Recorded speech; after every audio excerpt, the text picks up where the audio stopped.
हाँ तो स्टूडेंट, कैसे हो स्टूडेंट? पिछले लेक्चर में स्टूडेंट अपनी बातें कहाँ तक हो चुकी थी? पिछले लेक्चर में सर अपनी बातें हो चुकी थी यहाँ पर सक्रिय द्रव्यमान क्या है।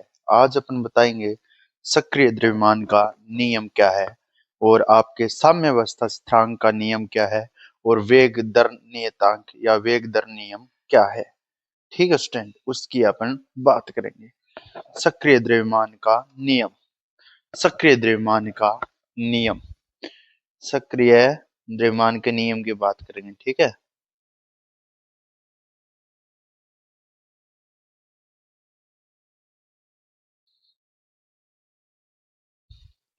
अब देखिए स्टूडेंट,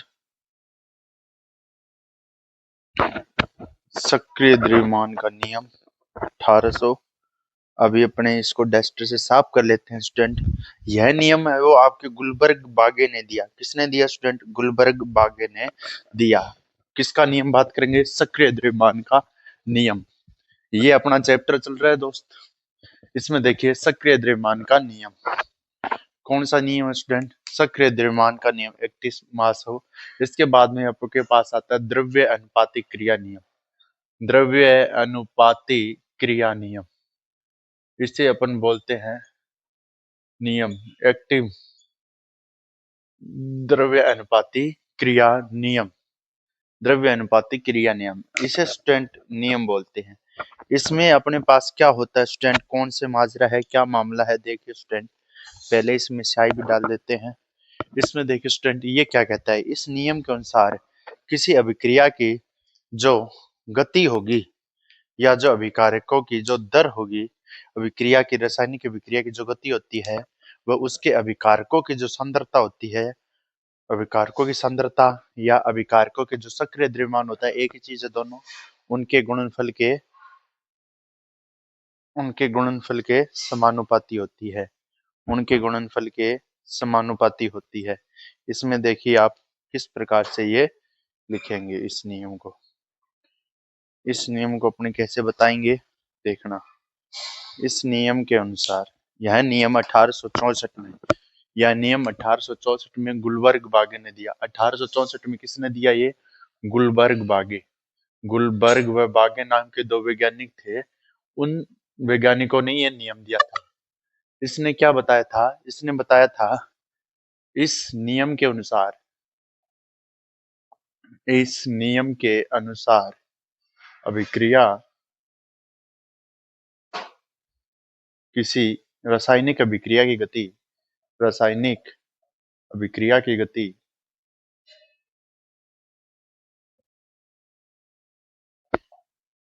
गति अभिकारकों अभिकारकों के सक्रिय द्रव्यमान या सांद्रता, सक्रिय द्रव्यमान या, एक ही बात है ये, या सांद्रता के गुणनफल के बराबर होती है। सांद्रता के गुणनफल के बराबर होती है। गुणनफल गुणनफल के बराबर होती है स्टूडेंट। इसको दर्शाया कैसे जाएगा स्टूडेंट, समझना। इसको दर्शाने की तकनीक, अगर आपको ये लिखना आ गया स्टूडेंट, यहाँ पर अपने क्या लिखते हैं? मान लीजिए कोई अभिक्रिया ए से, ठीक है, कोई अभिक्रिया है, वो कैसे लिखी जाती है? यहाँ पर मान लीजिए कोई अभिक्रिया ए प्लस बी है और वो सी प्लस डी प्रोडक्ट बना रही है। ये आपने मान लिया ए प्लस बी है अभिक्रिया, सी प्लस डी प्रोडक्ट बना रही है। तो आपने इसका जो वेग वेग दर स्थिरांक, यहाँ पर जो के आएगा स्टूडेंट, ये है यहाँ पर के एफ, रेट ऑफ रिएक्शन, अग्र अभिक्रिया का वेग दर स्थिरांक। अग्र अभिक्रिया का वेग दर स्थिरांक, वेग दर स्थिरांक, ये कैसे आएगा स्टूडेंट? इसको कैसे लिखा जाएगा? यह विकारक व उत्पाद दोनों के लिए लागू हो सकती है। यहाँ पर दोनों साम्य अवस्था में है, तो इसलिए ये साम्य अवस्था का साइन आएगा। इसमें देखिए स्टूडेंट, अपन लिख सकते हैं रेट, जो दर होती है वो समानुपाती कर सकते हैं।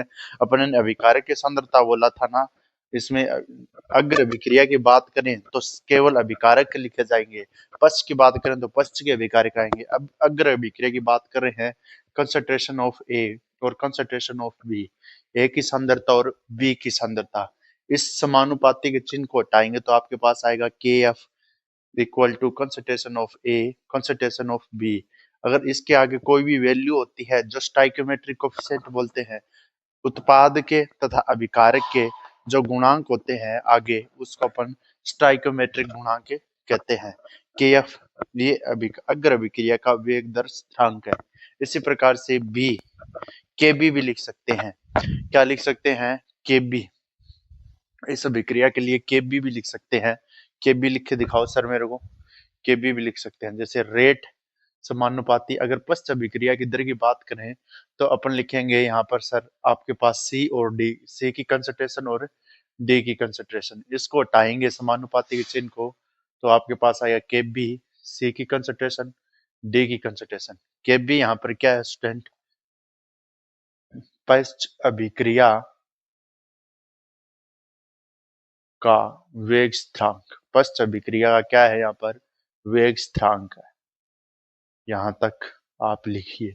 इसके बाद में आपके पास आता है रासायनिक साम्यावस्था नियम। रासायनिक साम्यावस्था का नियम। इसके बाद में कौन सा नियम आता है? रासायनिक साम्यावस्था का नियम। यह सिर्फ उत्क्रमणीय अभिक्रिया पर लागू होता है और यह बताता है अग्र अभिक्रिया की दर व पश्च अभिक्रिया की दर बराबर हो जाती है, या ये कहता है जो अग्र अभिक्रिया का जो स्थिरांक है और जो पश्च अभिक्रिया का जो स्थिरांक है उनके योग जो अनुपात है उसके बराबर होता है। जैसे मैं आपको एक अभिक्रिया दूं, पहले तो स्टूडेंट अभिक्रिया देनी जरूरी है। जैसे कोई अभिक्रिया मैंने दे दी, उसकी आप उसके लिए वेग स्थिरांक कैसे लिखेंगे?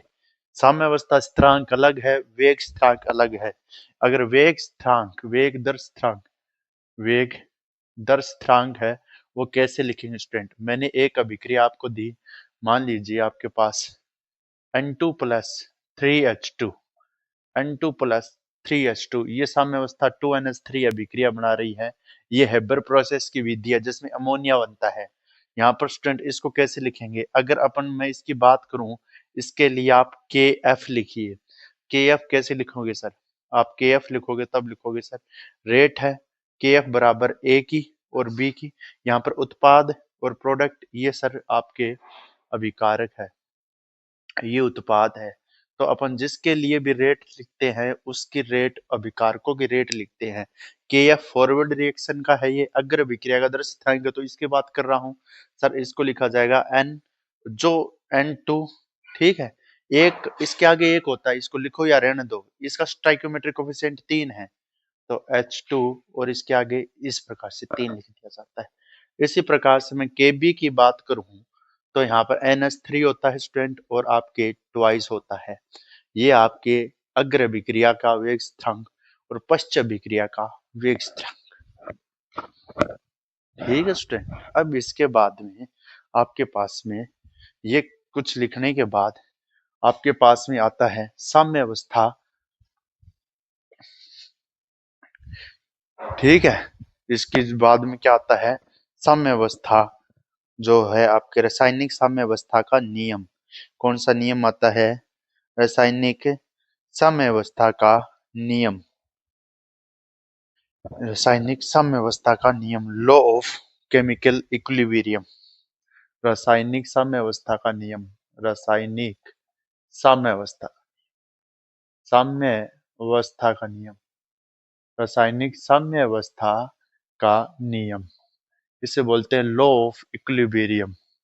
Law of equilibrium, law of equilibrium, equilibrium. यहाँ पर जो इक्विलिब्रियम जो साम्यावस्था स्थिरांक होगा उसे अपन के इक्विलिब्रियम से शो करेंगे। वहां पर अपनों ने जो साम्यावस्था स्थिरांक KF और KB से शो किया था, यहाँ पर आप क्या करेंगे?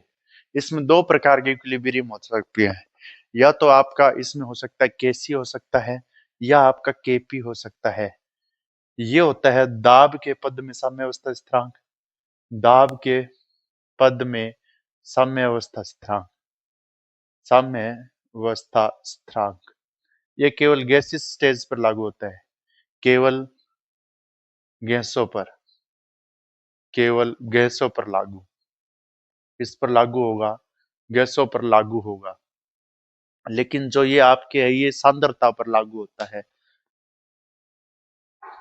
यह सांद्रता के पद में लागू होता है। सांद्रता के पद के लिए साम्यावस्था स्थिरांक, पद के लिए क्या होता है? साम्यावस्था स्थिरांक, साम्यावस्था स्थिरांक। अब इसकी बात करेंगे स्टूडेंट, इनमें क्या क्या माजरा है, क्या क्या मामला है। ये दो हो गए, केपी व केसी। पहले ये नियम बता देता हूं। इस नियम के अनुसार, इस नियम के अनुसार अग्र अभिक्रिया की दर साम्यावस्था पर, साम्यावस्था पर, साम्यावस्था पर उत्क्रमण, किसी उत्क्रमणीय अभिक्रिया के लिए, किसी, ये अलग है स्टूडेंट ये पोर्शन, किसी उत्क्रमणीय अभिक्रिया के लिए, उत्क्रमणीय अभिक्रिया के लिए अग्र अभिक्रिया की दर, अग्र अभिक्रिया की दर पश्च अभिक्रिया की दर के बराबर हो जाती है। अग्र अभिक्रिया की दर पश्च अभिक्रिया की दर के बराबर हो जाती है या सापेक्ष होती है। ठीक है, यानी आपके जो फॉरवर्ड रिएक्शन हो, जो बैकवर्ड रिएक्शन होती है, वो एक दूसरे के सापेक्ष होती है, तब ये स्थिरांक आता है। अगर मैं इसको कह सकता हूँ K F equal to K B, ठीक है, K F equal to forward reaction और बैकवर्ड रिएक्शन। और अब मैं इसको लिख सकता हूँ, इसको के इक्विलिब्रियम, जो कि इक्विलिब्रियम कांस्टेंट आएगा वो आएगा आपके प्रोडक्ट अपॉन रिएक्टेंट, ये आता है। जब अपन उत्पाद व अभिकारक है उसका अपन सापेक्ष सांद्रता का अनुपात लेते हैं तो आपके साम्य अवस्था स्थिरांक आता है। क्या आता है? साम्य अवस्था स्थिरांक। और साम्य अवस्था स्थिरांक दो प्रकार का होता है स्टूडेंट। साम्य अवस्था स्थिरांक अलग है, वेग दर स्थिरांक अलग है। वेग दर में केवल अभिकारक के सांद्रता लिखी जाती है। साम्य अवस्था में हम सापेक्ष दोनों की बात करते हैं, उत्पाद को और अभिकारक को। पहले उत्पाद की सांद्रता लिखेंगे, नीचे अभिकारक की सांद्रता लिखेंगे। इतना उतारिए स्टूडेंट, ये उतारना बहुत ही ज्यादा इंपॉर्टेंट है आपके लिए। अगर ये नहीं उतारोगे तो आगे आपको समझ में आने में कठिनाई होगी स्टूडेंट। क्या होगी? कठिनाई होगी। क्या होगी? कठिनाई होगी स्टूडेंट, ये उतारिए। इसके बाद में मैं आपको दाब के पद में व सांद्रता के पद में साम्यावस्था के स्थिरांक को लिखना सिखाता हूँ। दाब के पद में मैं साम्यावस्था के पद में साम्यावस्था स्थिरांक को लिखना सिखाता हूँ। दाब के पद में मैं सांद्रता के पद में। अब यहाँ पर स्टूडेंट दाब के पद में साम्यावस्था स्थिरांक कैसे लिखेंगे और सांद्रता के पद में साम्यावस्था स्थिरांक कैसे लिखेंगे स्टूडेंट, देखिए। दाब के पद में पहले लिख देता हूं, दाब के पद में, दाब के पद में साम्यावस्था स्थिरांक। सर इसको लिखने के लिए अपन क्या करेंगे? साम्यावस्था स्थिरांक कैसे लिखेंगे? इसमें देखिए स्टूडेंट, मेरे पास एक रिएक्शन वही ले लेता हूँ, N2 है, गैसेस फॉर्म में है, ठीक है। N2 है गैसेस फॉर्म में, इसमें केपी लगाते हैं स्टूडेंट, केपी लगाते हैं इसके लिए। N2 gases form plus 3H2, ये भी गैसेस फॉर्म में है और 2NH3 बना रही है स्टूडेंट। जब भी इस प्रकार की कंडीशन हो जिसमें गैस स्टेज आपको दी गई हो तो आप हमेशा प्रेशर से लिखेंगे, वो प्रेशर लिखा जाएगा। उसके लिए आप साम्यावस्था स्थिरांक केपी लिखते हैं। इसको वैसे लिखते हैं प्रोडक्ट अपॉन रिएक्टेंट। यहाँ पर प्रोडक्ट है, यहाँ पर रिएक्टेंट है, कंसंट्रेशन लिख दो, केपी लिख देंगे स्टूडेंट। यहाँ पर केपी लिख देंगे तो इस प्रकार से लिखेंगे P(N2), ठीक है। कंसंट्रेशन ऑफ P(N2), P इसलिए लगाया क्योंकि यहाँ पर केपी अपन प्रेशर को बता रहे हैं, वहां पर लगाते हैं। यहाँ पर लिखते हैं PH2 और इसके गुणांक कितने हैं सर? 3 है ना, 3 है ना, तो यहाँ पर 3। इसके बाद में ये, अब इसका गैसीय फॉर्म में लिखेंगे सर NH3, यहाँ पर PNH3 और यहाँ पर जो इसका स्टाइकियोमेट्रिक गुणांक है 3। ये इसके लिए हो गया Kp। क्या लिख दिया? Kp। इसी अभिक्रिया के लिए Kc लिखना हो तो सर आप N2 लिखो, गैसेस फॉर्म को हटा दो, 3H2 लिखो और आप साम्यावस्था का साइन लगाओ, 2NH3 लिखो। सांद्रता के पद में Kc, सांद्रता के पद में साम्यावस्था स्थिरांक, सांद्रता के पद में साम्यावस्था स्थिरांक, साम्यावस्था स्थिरांक, सांद्रता के पद में साम्यावस्था का स्थिरांक कैसे लिखेंगे स्टूडेंट देखना। केसी है तो इसको लिखेंगे केसी। अब की बार यहाँ पर गैसिस फॉर्म नहीं है इसलिए डायरेक्ट लिखेंगे N2। एक लिखो या रहने दो, बात एक ही है। यहाँ पर H2 की कंसंट्रेशन 3 और यहाँ पर NH3 की कंसंट्रेशन 2, NH3 कंसंट्रेशन 2। ये केसी आ जाएगा। क्या आ जाएगा स्टूडेंट? केसी आ जाएगा। इन दोनों को लिख लो। इसके बाद में अपन अच्छी सी बातें करते हैं स्टूडेंट, आपके साथ बने रहते हैं। एक क्वेश्चन लिखिए, ये लिखिए स्टूडेंट, और एक क्वेश्चन लिखिए। किसी रासायनिक अभिक्रिया के लिए, किसी रासायनिक अभिक्रिया के लिए जो उत्क्रमणीय है, लिख के बता देता हूँ क्या है क्वेश्चन है स्टूडेंट। किसी उत्क्रमणीय अभिक्रिया के लिए दर स्थिरांक, इसमें क्वेश्चन देख ही लेते हैं क्या है। ये स्टूडेंट क्वेश्चन है वो आया हुआ क्वेश्चन है, एनसीईआरटी का क्वेश्चन स्टूडेंट, इंपॉर्टेंट क्वेश्चन है, कंपटीशन लेवल में भी काम आने वाले क्वेश्चन स्टूडेंट। ये इसमें देखिए स्टूडेंट, किसी उत्क्रमणीय अभिक्रिया के लिए, किसी उत्क्रमणीय अभिक्रिया के लिए, उत्क्रमणीय अभिक्रिया के लिए, किसी उत्क्रमणीय अभिक्रिया के लिए दर स्थिरांक, दर स्थिरांक। उत्क्रमणीय अभिक्रिया वह अभिक्रिया जिसमें साम्यावस्था होती है, ठीक है। KF बराबर कितना है? KF का मान है इसने 2.38 इंटू 10 की पावर -4। वह KB बराबर कितना है? फॉरवर्ड रिएक्शन और बैकवर्ड रिएक्शन का KB बराबर 8.15 इंटू 10 की पावर 5, 10 की पावर -5 है। ठीक है, ठीक है सर। तो इन अभिक्रिया के लिए, इन अभिक्रिया के लिए साम्यावस्था स्थिरांक की गणना करो। इन अभिक्रियाओं के लिए साम्यावस्था, साम्यावस्था स्थिरांक, साम्यावस्था स्थिरांक की गणना करो। साम्यावस्था स्थिरांक की क्या करनी है आपको? गणना करनी है। मतलब ये है कि इक्विलिब्रियम आपको ज्ञात करना है, ये आपको ज्ञात करना है। अब इसमें देखिए स्टूडेंट, इसको कैसे करेंगे। ये यहाँ पर आपके के बी दे रखा है और के एफ दे रखा है। आप पता है के इक्विलिब्रियम मान होता है के बी अपॉन के एफ, यानी प्रोडक्ट की कंसंट्रेशन, रिएक्टेंट की कंसंट्रेशन, बैकवर्ड रिएक्शन और फॉरवर्ड रिएक्शन का दर नियतांक। के इक्विलिब्रियम लिखेंगे तो आप लिखोगे, आम और लगा देना, इसका मतलब साम्यावस्था स्थिरांक है। इसमें लिखेंगे अपन सबसे पहले के बी का मान लिखेंगे, उत्पाद लिखते हैं यहाँ पर 8.15 इंटू 10 की पावर -5, और यहाँ पर कितना है सर? 2.38 इंटू 10 की पावर -4। ये ऊपर जाएगा प्लस का 4, प्लस के 4 में से -5। ये इस प्रकार से जब इसको करेंगे तो के इक्विलिब्रियम का मान कितना आएगा स्टूडेंट? टोटलिंग देख लेते हैं कितना आता है। ये आप करते रहना। ये आता है 2.92, ये आपके मान आ जाएगा 2.92। ये लीजिए।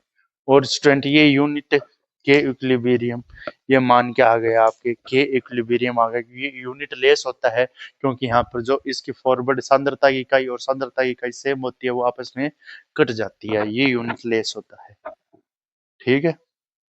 अब इसके बाद में केपी व केसी में संबंध, केपी व केसी में संबंध, केपी व केसी में संबंध, केपी व केसी में क्या करना है? संबंध स्थापित करना है। सबसे अच्छा क्वेश्चन और आज का स्टूडेंट लास्ट लेक्चर में लास्ट टॉपिक है ये, केपी व केसी में संबंध। पिछले साल आया गया था स्टूडेंट, ये पूछा गया था और बार बार पूछा जाता है केपी व केसी में संबंध क्या होता है। जो नीट वाले हैं उनके लिए तो सिर्फ फॉर्मूला काम में आता है, लेकिन जो 11th वाले हैं उनको दिखाना पड़ता है कॉपी में लिखकर और सॉल्व करेंगे स्टूडेंट। केपी व केसी में संबंध, भाई डेक्स्टर कहाँ गया, केपी व केसी में संबंध। इसमें देखिए स्टूडेंट, केपी व केसी में संबंध कैसे निकलेगा, इसको लगा लेना स्टूडेंट। ये 5 नंबर का आया था पिछले साल। केपी व केसी में संबंध इंपॉर्टेंट है ये। केपी व केसी में संबंध, केसी में संबंध, केपी व केसी में संबंध। ये आपको पता है केपी कैसे लिखा जाता है और केसी कैसे लिखा जाता है, ये हमको पता है सर। ये यहाँ पर पता है, तो यहाँ पर देखिए आपको क्या लिखना है। माना कोई अभिक्रिया, माना किसी अभिक्रिया के लिए,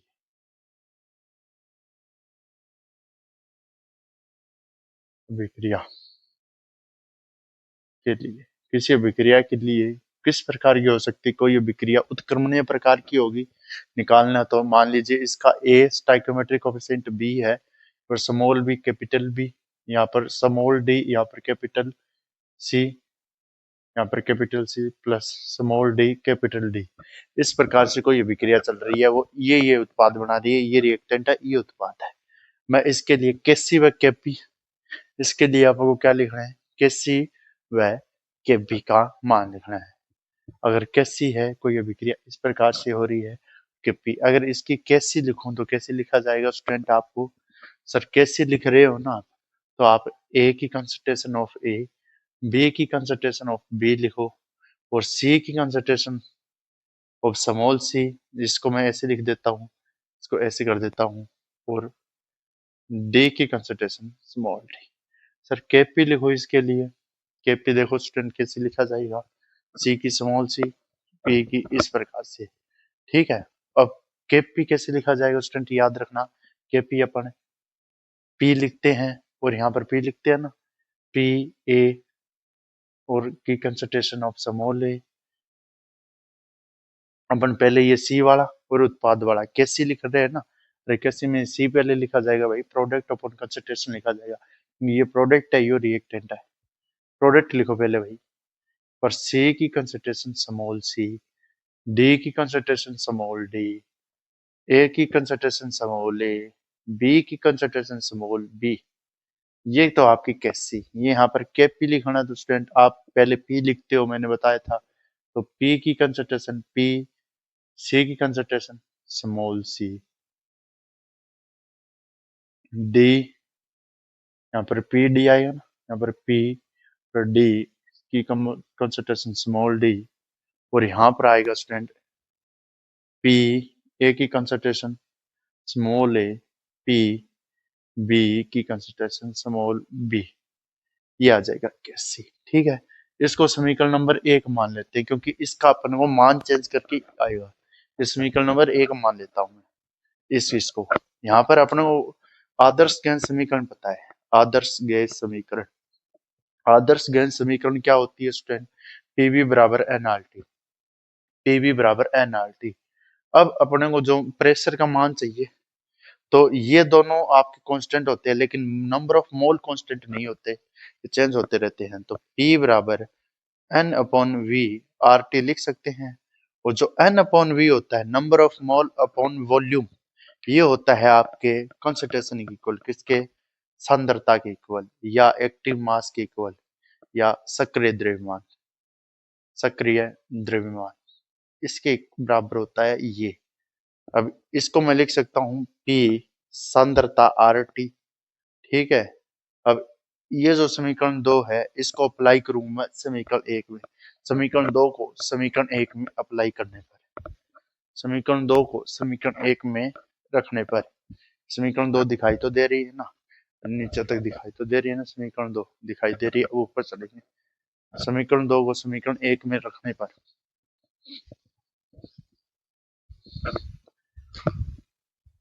समीकरण 2 को 1 में रखने पर, समीकरण 2 को 1 में रखेंगे तो क्या बनेगा स्टूडेंट, 1 में रखने पर क्या बनेगा। अब देखिए स्टूडेंट, आपको पता है P सर N अपॉन वी को आर टी माना था। इसी प्रकार से आप समीकरण 2 को क्या मान सकते हो, जिसमें P A है उसको मैं लिख सकता हूँ concentration of A R T, इसके इक्वल P B है उसको लिख सकता हूँ concentration of B R T, PC है उसको लिख सकता हूँ कंसंट्रेशन ऑफ सीआरटी, और पीडी है उसको लिख सकता हूँ कंसंट्रेशन ऑफ डीआरटी। ये लिख सकता हूँ इसी प्रकार से तो लिखा था मैंने, कंसंट्रेशन बता दी थी, इस समीकरण का मान उसमें लिखा है। तो ये जो आपकी समीकरण थी उसको कैसा बना दिया जाएगा, आपका केपी का इक्वल था आपके पी ए के समीकरण ए, पी बी यहाँ पर पहले डी था या सी और डी आएगा ना, और सी की स्मॉल सी और डी की स्मॉल डी ये थी ना, और पी ए की सांद्रता स्मॉल ए और पी बी की सांद्रता स्मॉल बी। इसमें मान रख रहा हूँ स्टूडेंट, इसको ध्यान से देखना। मैं इसमें के पी है, इसकी जगह पीसी की जगह क्या मान रखूंगा सर, आप पीसी की जगह सी आर टी लिखोगे, सी आर टी, पीसी की जगह C R T, C R T है तो सी, ठीक है, और आर टी, और इनकी कंसंट्रेशन ये सी है ना, इनकी कंसंट्रेशन है sir small C, small C, इसको सी मानना भाई, सी है ताकि ये कंफ्यूज मत हो, ये कैपिटल है। तो इसकी क्या हो जाएगी D R T small D, ये हो जाएगी, ठीक है इतना। अब इसकी कंसेप्ट ए की जगह अपन क्या लिखेंगे, ए की जगह क्या लिखेंगे ए आर टी, तो यहाँ पर ए, यहाँ पर आर और टी, और यहाँ पर ए, यहाँ पर बी, यहाँ पर आर और टी, और यहाँ पर बी, ये हो जाएगा इतना। ओके है इतना, ओके, अरे ओके है ना। इसको मैं सांद्रता को बंद कर देता हूँ, सांद्रता की बारी है, लिख देता हूँ बी। अब मैं इसमें कुछ चीजें आपको ऐसे भी तो लिख सकता हूँ इस समीकरण को, सी, ये इसको मैं लिख सकता हूँ, अरे सी और डी को मैं साथ में लिख सकता हूँ, सी है यहाँ पर कंसंट्रेशन ऑफ डी है, इसको ऐसे लिख दिया, कंसंट्रेशन ऑफ ए है इसको ऐसे लिख दिया, और कंसंट्रेशन ऑफ बी है इसको ऐसे लिख दिया। अब भी ये मल्टीप्लाई में, इसको मल्टीप्लाई में कितना है सर, आर टी की घात सी है, अरे आर टी की घात सी है ना, आर टी की घात सी है ना, ये इन दोनों की सी है, तो आर टी की घात सी, आर टी की घात सी, और आर टी की घात डी, ये लिख दिया, नीचे क्या लिख दिया, और इन दोनों की घात सी, इसकी घात तो स्मॉल सी है, इसकी घात स्मॉल डी है, इसकी घात स्मॉल ए है, इसकी घात स्मॉल बी है। इसमें क्या लिख दिया, आर टी की घात, मैंने क्या लिख दिया, आर टी की घात क्या लिख दिया, अरे आर टी की घात अलग अलग है ना, यहाँ पर क्या है ए और आर टी की घात बी। अब यहाँ पर स्टूडेंट एक फॉर्मूला चलता है, ये समीकरण नंबर मैं 3 मान लेता हूँ। इस समीकरण को गौर से देखिए, जितने देख सकते हैं उतनी गौर से देखिए। इसमें यहाँ पर एक फॉर्मूला चलता है, वो देखिए कौन सा फॉर्मूला चलता है, मैथ का फॉर्मूला है जो नॉर्मल होता है, यानी जब ए की घात m और n होती है उसे अपन ए की घात m प्लस n लिख सकते हैं, ए की घात m प्लस n लिख सकते हैं, ए की घात m और n, ये a है स्मॉल है, समान है ये, इसलिए ये a है समान, इसकी घात m यानी c है, और d क्या है n है, तो m बराबर तो यहाँ पर c है, और d और n बराबर d है। इस प्रकार से ये फॉर्मूले में दिख रहा है, ये दिख रहा है आर टी है, और a बराबर यहाँ पर आर टी है, a बराबर आर टी है, इसको ऐसे बना दो, तो के पी इज इक्वल टू लिख देंगे अपन, के पी इज इक्वल टू सी घात स्मॉल सी डी घात स्मॉल डी, यहाँ पर ए, यहाँ पर बी, और यहाँ पर मैं लिख देता हूँ इसको आर टी, आर टी की घात यहाँ पर क्या हो जाएगा सी प्लस डी, और यहाँ पर क्या हो जाएगा स्टूडेंट, इसको मल्टीप्लाई का चिन्ह लगाओ क्योंकि मल्टीप्लाई में है, आर टी की घात ए प्लस बी। अब ये जो कंडीशन होती है R T C plus D और ए प्लस बी, यानी चूंकि ये क्या है आर टी की घात सी प्लस डी और आर टी की घात ए प्लस बी, इसको मैं मान लेता हूं डेल एन जी के इक्वल, डेल एन जी उत्पाद व अभिकारक के मोलों का अंतर, उत्पाद व अभिकारक के मोलों का अंतर, क्या है ये उत्पाद व अभिकारक के मोलों का अंतर है, उत्पाद व अभिकारक के मोलों का अंतर है। यानी उत्पाद के कितने मोल हैं, पहले उत्पाद में से अभिकारक के मोल घटाने होते हैं, डेल एन जी आ जाते हैं। अब इसमें देखिए स्टूडेंट, ये जो चीजें बनी है ये तो डेल एन जी के बराबर कर दी, लेकिन ये जो के पी के बराबर सी की घात सी, डी की घात डी, ए की घात ए, बी की घात बी, ये आपके इक्वल है के सी के। किसके इक्वल है? के सी के। ये के सी के इक्वल है। तो इसमें देखिए स्टूडेंट, आप लिख सकते हो जैसे ये पार्ट है सी की घात स्मॉल सी, डी की घात स्मॉल डी, और यहाँ पर ए की घात स्मॉल ए और बी की घात स्मॉल बी, ये आपके इक्वल किसके हैं? ये आपके इक्वल है केसी के। ठीक है, ये केसी के इक्वल, तो आपके पास क्या आ गया? के पी इक्वल टू के सी, ये के पी इक्वल टू के सी, ये जो सी प्लस डी ए और बी है ना, इसको अपनों ने माना है, आर टी को नहीं माना है। इसमें लिख देता हूँ डेल एन जी किसके बराबर माना है अपनों ने? सी प्लस डी और ए प्लस बी को मानना है, बस इतना मानना है अपनों ने। इसको आर टी को अपनों ने लिखा है, तो के पी यहाँ पर K C R T del N G, del N G, ये दोनों R T del N G, ये घात थी ना, तो इसलिए अपन K C R T del N G ऐसे लिख सकते हैं। ये आपके संबंध आता है के पी व के सी में संबंध, क्योंकि ये तो इसकी घात है, इसकी घातों को अपनों ने माना है, ये मोल मान लिया अपनों ने, ये उत्पादीय मोल, ये अभिकारक के मोल, बात खत्म। और ये आर टी है अपने इस प्रकार से है, del N G, del N G है उत्पादीय मोल माइनस अभिकारक के मोल। इसमें चलता है अगर के पी बराबर के सी हो जाए तो साम्य अवस्था, साम्य अवस्था की स्थिति आएगी, साम्य अवस्था। ठीक है, अगर के पी का मान, अगर के पी का मान 0 से, इसमें क्या है स्टूडेंट, एक कंडीशन क्या है समय अवस्था की स्थिति में, एक कंडीशन और आती है स्टूडेंट, जिसमें अपने पास क्या पढ़ते हैं अपन, अगर आपका डेल एन जी का मान 0 से ज्यादा आ जाए तो केपी ज्यादा होगा, 0 से कम आ जाए तो केसी ज्यादा होगा। अगर डेल एन जी का मान, डेल एन जी का मान आपके 0 से ज्यादा आ जाए तो आपका केपी ज्यादा हो जाएगा केसी से। अगर आपके डेल एन जी से आपका मान कम आ जाए तो आपका केपी से ज्यादा हो जाएगा केसी। ये इंपॉर्टेंट स्टूडेंट, और ये जो आपको जो आज करवाया है ना, ये बहुत ही ज्यादा इंपॉर्टेंट है, ये बहुत ही ज्यादा इंपॉर्टेंट है।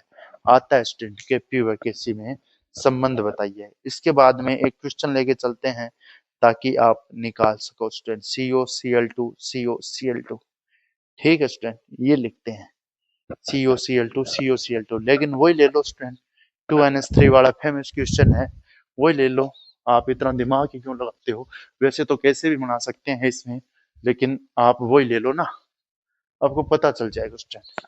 जैसे क्वेश्चन है N2 अभिक्रिया 2NH3 बना रही है, 3NH2 बन रहा है, इससे N2 अभिक्रिया 3H2 बना रही है, 2NH3 बन रहा है। इसमें डेल एन जी का मान क्या आएगा? डेल एन जी क्या आएगा उसमें?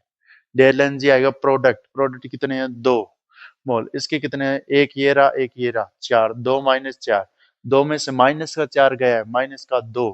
डेल एन जी का मान क्या गया? 0 से कम, 0 से क्या आ गया? डेल एन जी 0 से कम, यानी केसी का मान क्या होगा यहाँ पर? केसी का मान केपी से ज्यादा डोमिनेट करेगा। ये लीजिए आपके क्वेश्चन, सीधा सा। आज का जो लेक्चर स्टूडेंट समझने वाला लेक्चर है, इंपॉर्टेंट लेक्चर।